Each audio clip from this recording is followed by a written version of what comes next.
guys and gals, never here from Chickman Gaming. It's 7 Mountains Wood of the Gaming Drag. Today I'm coming back at you with a Let's Play episode of Changeling Tale, Grace's Path. So yeah, let's go ahead and jump right back into it, shall we? Alarm chain, you were up, and let's go! I still can't think straight, but I try to collect my thoughts well enough to talk with Gran over biscuits and stout stew.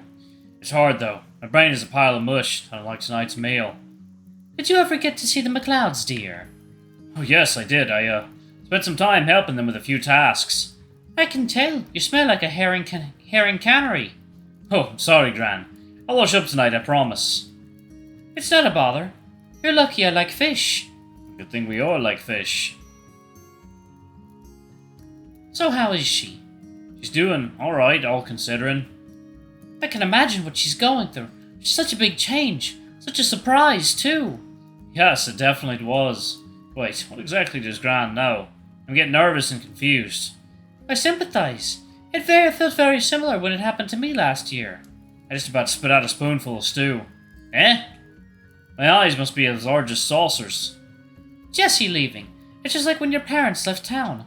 I empathize with what poor Marion must be going through. I finally released the breath I'd been holding in.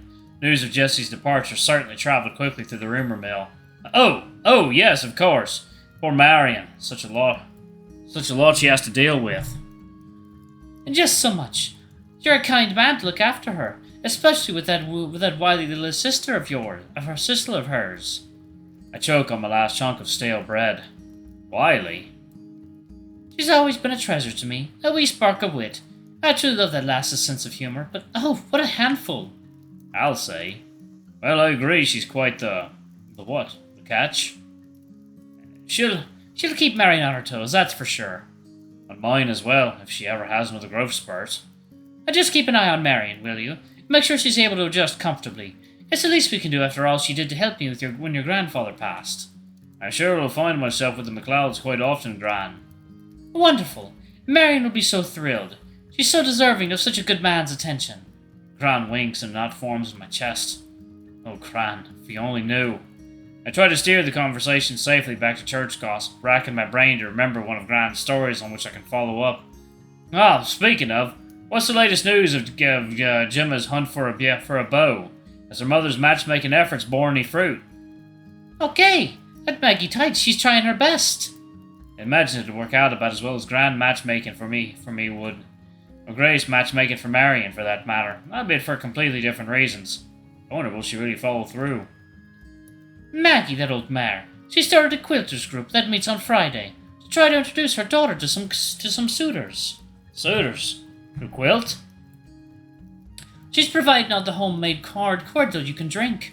The lads will come out of the woodwork, methinks. Say, perhaps you and the girls would like to join.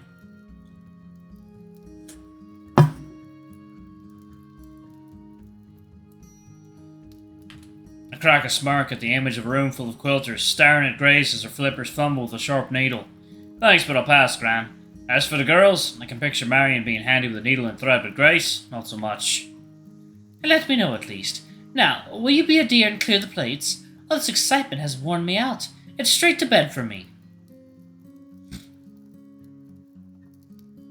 Of course. Good night, Gran. Sleep well, dear. I'm so happy for you. My mouth works, but I don't know what to say to that. When Gran leaves the room, I breathe a sigh of relief. I collect the plates and dip my hands into the soapy basin. It reminds me of being surrounded by the water today.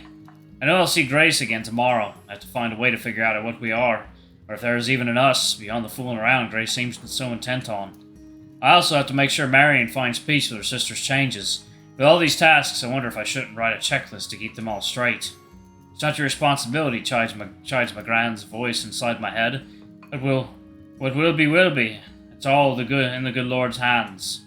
But as I scrub the dishes dry, I must admit that I know I'm responsible, at least for my part, my choices. If only I knew what I wanted.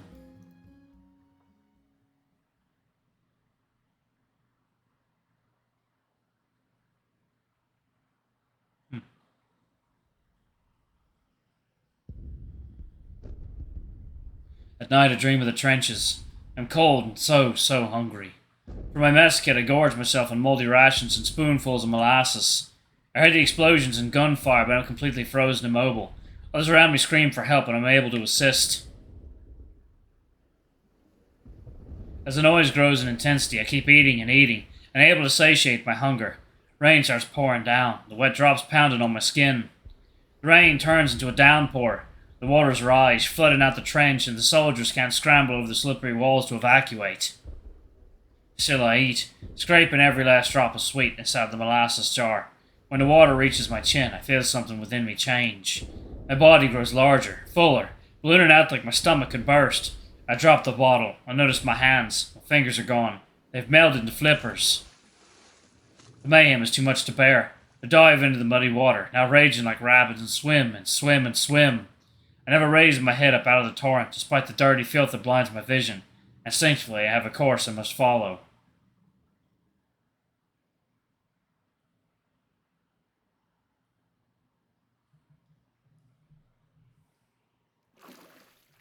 When I finally emerge, I am alone, treading water in the middle of a dark ocean. The waves crash. A sound can be heard. Give me 1 second, y'all. Water time. Alrighty, y'all, and we are back. Let's jump back into it, okay? Alrighty. Well, I'm alone. I'm still. All is calm and silent. The vacuum of silence causes a ring into my ears, one I can't fight. It rings and rings until I grab both sides of my head, begging for it to stop. The sticky, sweet flavor of molasses lingers on my tongue as I wake, screaming into my pillow. My body shakes as I check it all over for changes, but nothing is different. I'm the same. Rain falls lightly outside. Normally the sound would help me drift off, but tonight it's only an uncomfortable reminder of my dream. The shivers eventually subside, and I try to will myself back to sleep, even though part of me dares not risk it. For the rest of the night, all I can think about is molasses.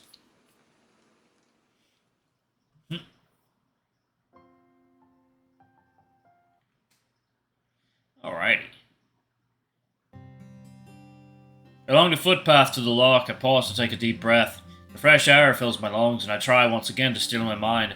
Pretend that everything is normal. For a few precious hours this morning, and it even felt that way. I'd woken to the smells of the fresh scones. They were just like how I remembered. Them as a lad. The Gran's recipe hadn't changed a bit.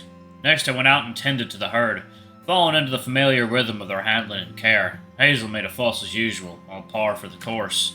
Then, well, I went to check on Marion. That's when the illusion began to crack. Her state had improved since yesterday, but she looked like she hadn't slept a wink. We spoke for a spell. Her tone was cordial but terse. We talked about our chores and our herds, the upcoming church picnic, and the new quilting club Gran was so keen on.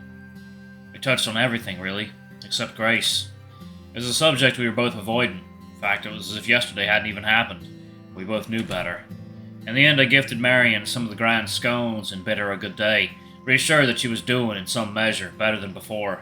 At least for Marion, she could deal with the question of her sister another time. Not so for me. I steeled myself and started walking again toward the loch, whatever awaits me there. I'll do whatever you want. Why I had made such a sweeping promise. Surely Grace would milk it for all it's worth. Would she? Of course she would. And that knowledge stirs a cocktail of anxiety, giddiness, and anticipation inside of me, stiffer than any pub drink. Ugh. This is what love feels like. As I speak the thought aloud, I can't help but also wonder what Grace feels for me. In a span of just days, she's both withdrawn from me and thrown herself at me, nothing like a strong tide. And despite all her efforts at seduction, despite the many years I've lived beside her, and all the things we have, or don't have, in common, to change the fact that we hardly know each other.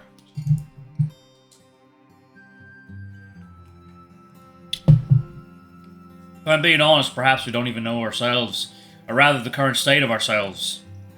I marched toward the water with an open mind, eager to find answers and prepared to face the unexpected.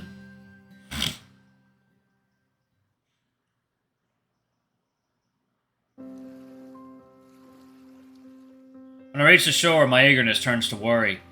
The fishmonger's rowboat is pulled up on the rocks, and Grace is nowhere to be found. Grace? A deep voice responds, one I recognize, a bit in a faux low register. Ahoy, Malcolm!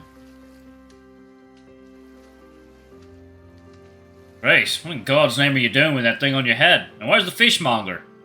Oi! Just the Markham station. Landlubber, one that deserves respect. I'll have you be addressing me as captain now. I look at her ridiculous hat, and back to her fishy face. and I burst out laughing. Grace grins too, but she doesn't miss a beat. Mock your superior officer, will ye? Then I'll be having you keyhaul you this here galleon and swap her poor dainty timbers till she's spotless. I'm not sure what she means, but I know when not to argue. Very well, Captain McLeod, ma'am. Just don't throw me in the brig. You didn't answer my question. The fishmonger? I reckon he's at the dock right about now, wondering where his boat's gotten off to. You stole his boat? Borrowed it, and his hat. It was in the boat, you see. That makes me the captain. I shake my head. Grace has in many ways matured into a fine young woman like... Oh, goodness. Oh, goodness. Trust me. Fine young woman like a creature. Even in other ways, she has yet to mature. The real captain might disagree. Avast! I'd have no talk of mutiny within my ranks. But don't fret, he'll have his precious dinghy back by sundown. Hey, fine. Does that mean we're playing Pirates and Admirals today, Captain Grace? It was a game we schoolchildren would play after class. Really just a glorified game of tag with rowing boats. Once caught, the pirate generally met a very wet fate. Psha! We grew out of that years ago. Anyway, you wouldn't stand a chance. She winks, and I know she is right. Alright then, I'll bite. Just what are you up to? Grace beams, and I know I've asked just the question she was waiting for. Our date today. I was up all night thinking about it, and I came up with lots of ideas. I thought I could finally ask the question I've been waiting for. Oh really? What did you have in mind? I couldn't choose, so instead I figured I'd let you. Oh, what are my choices then? They're right here in front of you. Pardon?